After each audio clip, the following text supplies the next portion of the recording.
मैया एक बार हमारे लाला को भोजन की थाली पिरसती है।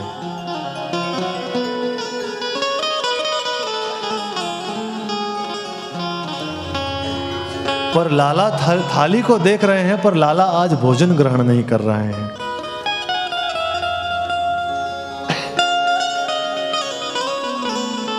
यशोदा मैया देवकी मैया थोड़ी देर लाला के पास खड़ी रह करके देखती है कि लाला आज भोजन नहीं कर रहा है, बड़ी चिंता में है। जा करके वसुदेव जी से कहती हैं कि अरे प्राणनाथ, जा करके पूछो तो सही कि हमारा लाला आज भोजन क्यों नहीं पा रहा है। आज देवकी मैया ने लाला की थाली में मक्खन पिरोसा था। उस मक्खन को देख करके आज लाला को हमारे व्रज की याद आई है।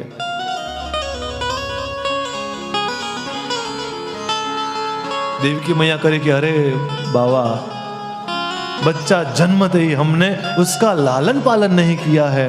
मैं नहीं जानती हूं कि हमारे पुत्र को कौन सी चीज अच्छी लगती है, कौन सा भोग अच्छा लगता है, कौन सा पकवान उसको प्रिय है। आप जाकर के पूछो कि हमारे लाला को कौन सा भोजन प्रिय है। नंद बाबा कहते कि हरे देवी, मैं भी तो आपके साथ था, मुझे भी नहीं पता है। पर हाँ, एक उद्धव जी हैं जो कृष्ण के परम सखा हैं। उद्धव जी का अर्थ यही होता है, उत्कृष्ट परमात्मा श्री कृष्ण धवो यस्य स उद्धव। श्री कृष्ण जिसके स्वामी हैं और एकमात्र श्री कृष्ण को ही जो अपना स्वामी माने, वह उद्धव है। संप्रदाय परंपरा में यह माना जाता है कि जैसे मंदिर में भगवान का एक स्वरूप तो रहता है, पर अभी तो उत्सव के कारण एक दूसरा स्वरूप भी भगवान का होता है। जब उत्सव हो तब वह उत्सव मूर्ति बाहर निकाली जाती है। इसलिए उद्धव जी भगवान की उत्सव मूर्ति हैं। इसलिए आज वसुदेव बाबा उद्धव को भेज रहे हैं। वृष्णीनां प्रवरो मंत्री, वृष्णीनां प्रवरो मंत्री, कृष्णस्य दहिता सखा, शिष्यो बृहस्पतेः साक्षात् उद्धवो बुद्धिसत्तमः। वृष्णी वंशियों के प्रधान साक्षात देवगुरु बृहस्पति के शिष्य आज उद्धव जी को वसुदेव बाबा ने लाला के पास भेजा है। उद्धव जी आते हैं कि अरे लाला, काहे भोजन नहीं पा रहे हो आज, क्या इतना उद्दंड हो रहा है आज।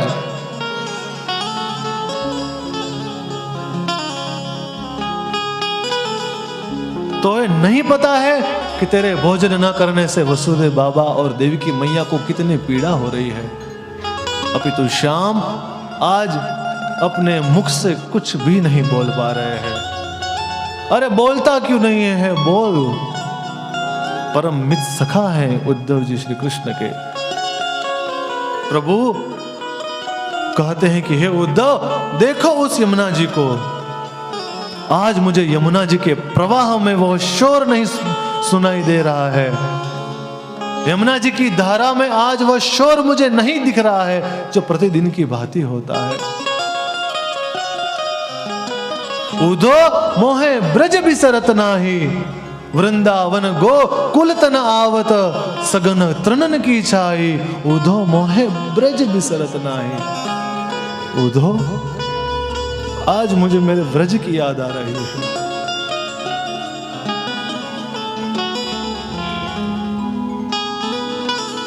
उदो, आज मुझे गोपियों का स्मरण हो रहा है। उदो, आज मुझे गैया मैया की बहुत याद आ रही है। उदो, आज मुझे हमारे मित्र की मुझे बहुत याद आ रही है, उनका स्मरण हो रहा है।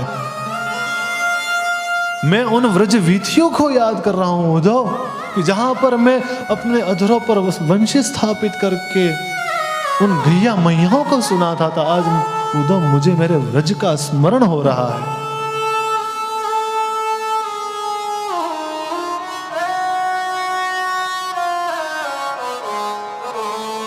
उद्धव ऐसा करो, तुम जाओ एक बार मेरे व्रज में जाओ।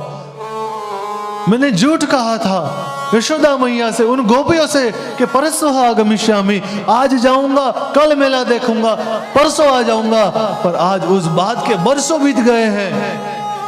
वह मेरी याद कर करके मेरे विरह में शायद उनके कहीं प्राण ना चले जाए। उद्धव जा करके एक बार उनकी सुध लो।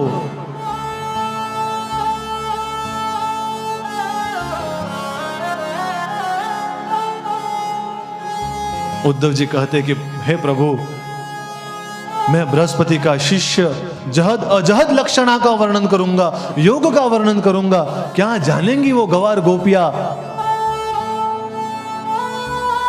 कृष्ण कहते हैं कि उद्धव एक बार जाओ तो सही, यह तो समय ही बताएगा कि गोपियां कैसी है। अरे लाला सुन लियो, मैं आज जाऊंगा और कल वापिस आ जाऊंगा। प्रभु उस मन में कहते कि यह उद्धव, यह तो समय बताएगा कि तुम 1 घंटे में आते हो, 1 दिन में आते हो, 1 महीने में आते हो, 1 साल में आते हो, 1 मास में आते हो, कब आते हो, यह तो समय निश्चित करेगा कि तुम कब पुनः वापिस आते हो। गच्छोद्धव व्रजम सौम्य पित्रोर न प्रतिमावह। उद्धव तुम मेरे व्रज में जाओ। आज प्रातः काल उद्धव जी ने रथ तैयार किया है। आज उद्धव जी रथ में बैठ करके व्रज की ओर रथ चल पड़ा है।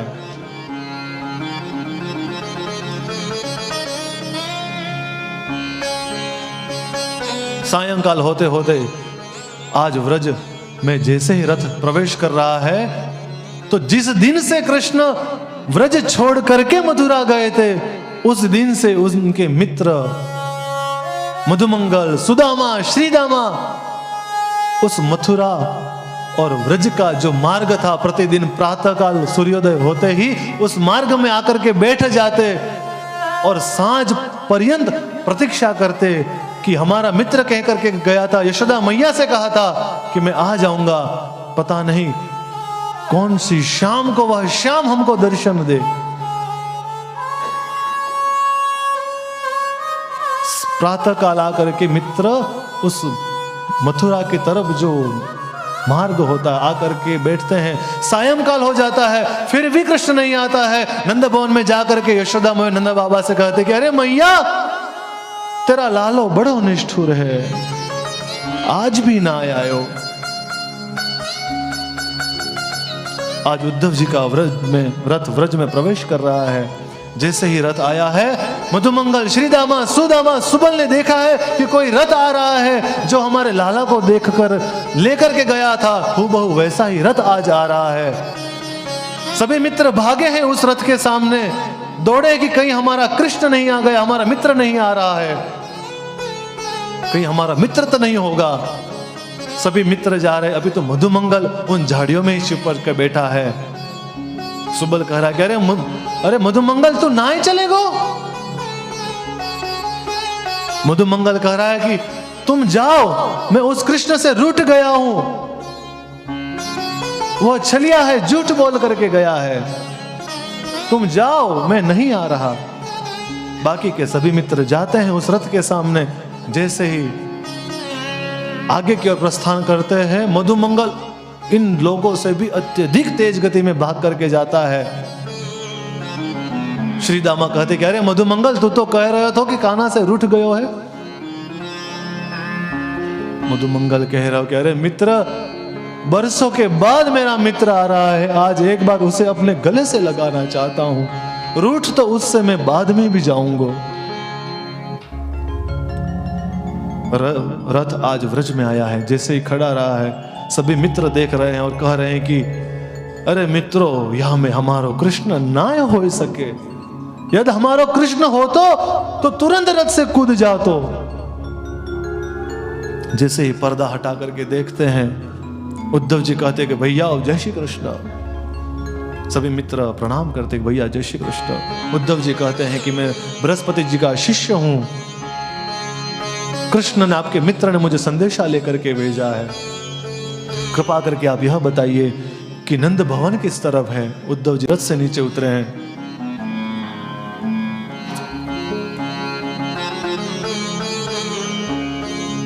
कृष्ण के जितने भी मित्र थे कह रहे थे कि अरे उद्धव, जिस दिन से हमारा कृष्ण हमको छोड़ करके गया है उस दिन से नंद भवन का रास्ता ही सीधा हो गया है। उद्धव, तुम यह पानी का पनारा देख रहे हो जो बह रहा है? उद्धव जी कहते कि हां, तो यह इस पानी के पनारे का जहां उद्गम स्थान होगा, जहां से यह उद्गम हो रहा है इस पानी का, वहां जाओ और जहां इसका उद्गम स्थान होगा वही नंद भवन है, वही नंद बाबा का महल है, वही यशोदा मैया का महल है। और हां उद्धव, यह कोई सामान्य जल नहीं है। उद्धव, तुम इसे कोई सर्वसामान्य जल मत समझना, क्योंकि जिस दिन से हमारा मित्र हमको छोड़कर गया है उस दिन से गैया मैया रो रही हैं, ब्रज के पशु पक्षी रो रहे हैं, ब्रज की गोपियां रो रही है, हम सब रुदन कर रहे हैं, राधा रानी रो रही है, जितने भी ब्रजवासी रो रहे हैं, उन सभी की आंखों का आंसू का पनारा ही तो बह रहा है। यह कोई सामान्य जल नहीं है उद्धव। आज उद्धव जी सोच रहे हैं कि हे कृष्ण, ये क्या लीला है आपकी। नंद भवन की ओर गए हैं उद्धव जी। दरवाजा खटखटाया है, उम्र ढल चली है, नंद बाबा ने दरवाजा खोला है। जैसे ही भीतर गए हैं, नंद बाबा कह रहे हैं कि देखो, वह कृष्ण की मैया यशोदा है, कोने में बैठ करके विलाप कर रही है। नंद बाबा कहते कि मैया प्रणाम। यशोदा मैया कहे चुप, आवाज मत करो, अभी मैंने मेरे लालो को पलना में पोड़ाया है, चुप रहो, कहीं मेरा लाला कच्ची नींद में से उठ ना जाए।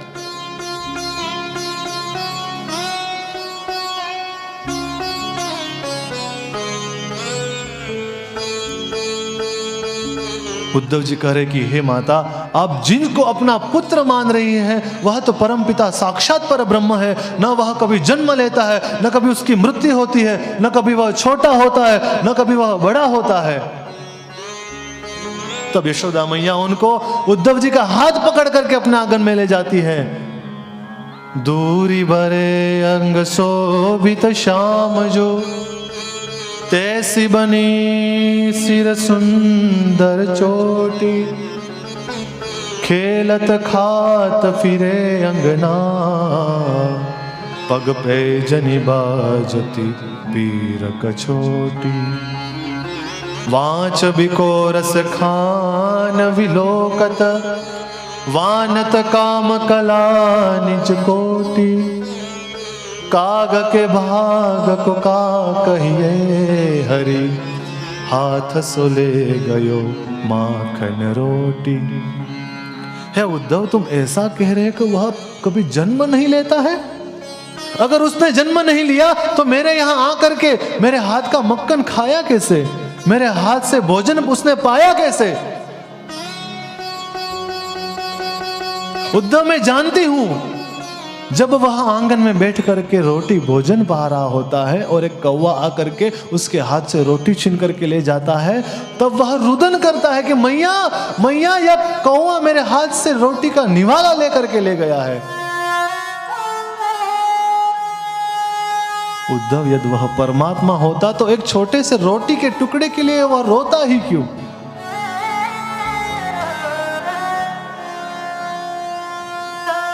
उद्धव जी कह रहे कि हे कृष्ण, आज मुझे लग रहा है कि प्रेम की क्या परम गति होती है।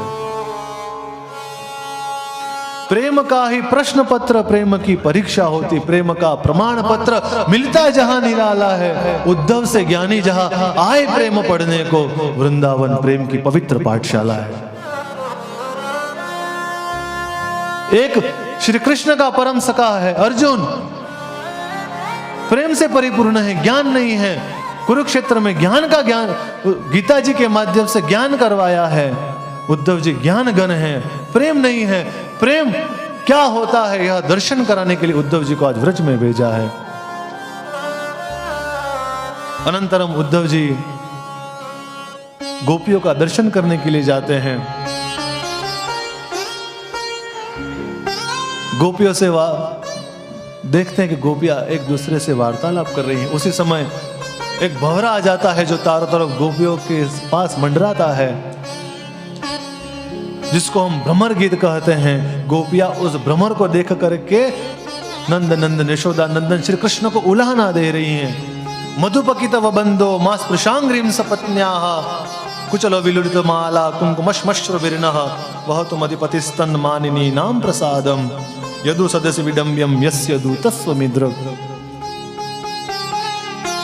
अरे ओ भवरे, हमें तो ऐसा लग रहा है कि तू उस कपटी कृष्ण का ही मित्र है, क्योंकि वो भी काला और तू भी काला है।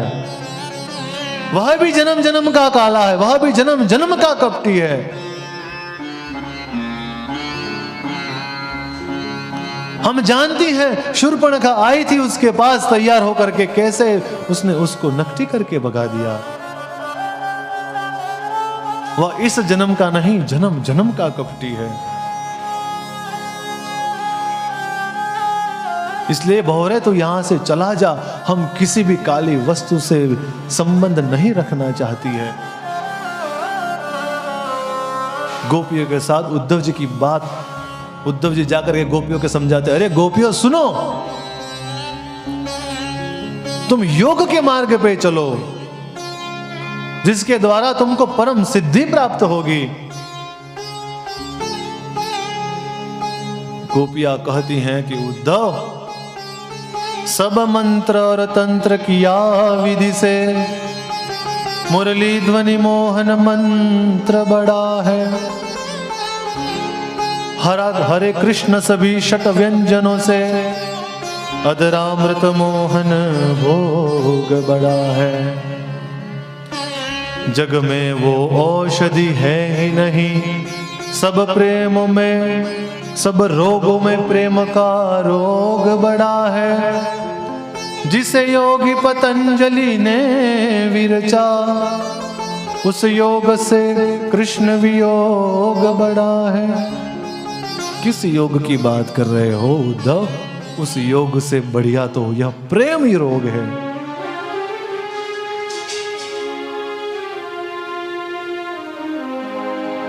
उद्धव जी कुछ बोल नहीं पा रहे हैं गोपियों के सामने। गोपियों ऐसा करो, आप आपका मन उस कृष्ण में से लेकर के कहीं अन्यत्र लगाओ। गोपियां कहते, उद्धव मन ना भय 10-20, एक हतो सो गयो श्याम संग को अवरा देवीश। हमारे पास एक मन था, वो तो जिस दिन से हमारे श्याम सुंदर प्राणनाथ गए उसी दिन तो उनके साथ चला गया। इंद्र शिथिल भई केशव बिनु, जो दे ही बरोसीस, आशा लागी रहत तन श्वासा, जीव ही कोटि बरीश। तुम तो सखा श्याम सुंदर के, सकल जोग के ईश। सूर हमारे नंद नंदन बिनु और नहीं जगदीश। उद्धव ध्यान से सुन लो, एक मन था, हमने तो हमारे उस छलिया को दे दिया। दूसरा मन हो तो हम कहीं और लगाए, और उन जगदीश के सिवाय हमारा और कोई है ही नहीं। कृष्ण का उद्धव जी सोच रहे कि हरे कृष्ण, क्या जल्दी थी तुझे यहां मथुरा आने की? वासकत चिन्मासान गोपीनाम विनुदंचुचः। उद्धव जी गोपियों की विरह व्यथा मिटाने के लिए कई महीनों तक व्रज में रहे। आसा महो चरण रेणु जुषामहं स्याम, वृंदावने किमपि गुल्मलतोषधीनां। यादुस्यजं स्वजनमार्य पथं च हित्वा, बेजुर्मुकुन्द पदवीं श्रुतिभिर्विमृग्याम्।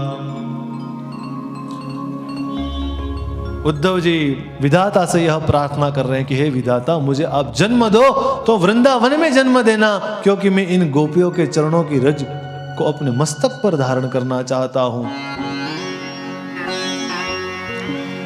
मुझे व्रज रज बनाना, जिस कारण से इन व्रजांगनाओं की चरणों का मैं स्पर्श प्राप्त कर सकूं। वंदे नंद व्रजश्रीणाम पाद रेणुम भिक्षणशः, यासाम हरिकथोद्गीतम पुनाति भुवनत्रयम्। नंद बाबा के व्रज में गोपियों को, गोपांगनाओं को, व्रज की रज को आज उद्धव जी ने प्रणाम किया है और मथुरा की तरफ गए हैं। जैसे ही मथुरा गए, कृष्ण के महल में गए हैं। कृष्ण करके आ गए उद्धव, अरे छलिया, अरे ओ निष्ठुर, तेरे जैसा आज कपटी हमने नहीं देखा है। कृष्ण कुछ बोले नहीं है और सर्वप्रथम तो उद्धव जी को गले से लगा लिया है। कृष्ण प्रसन्न होकर के कहा, अरे उद्धव, जिसके लिए भेजा था वह प्रेम का पाठ तो पढ़ करके आ गया है, क्योंकि यह कपटी, यह छलिया, यह गोपियों के अतिरिक्त मुझे और कोई कह ही नहीं सकता है।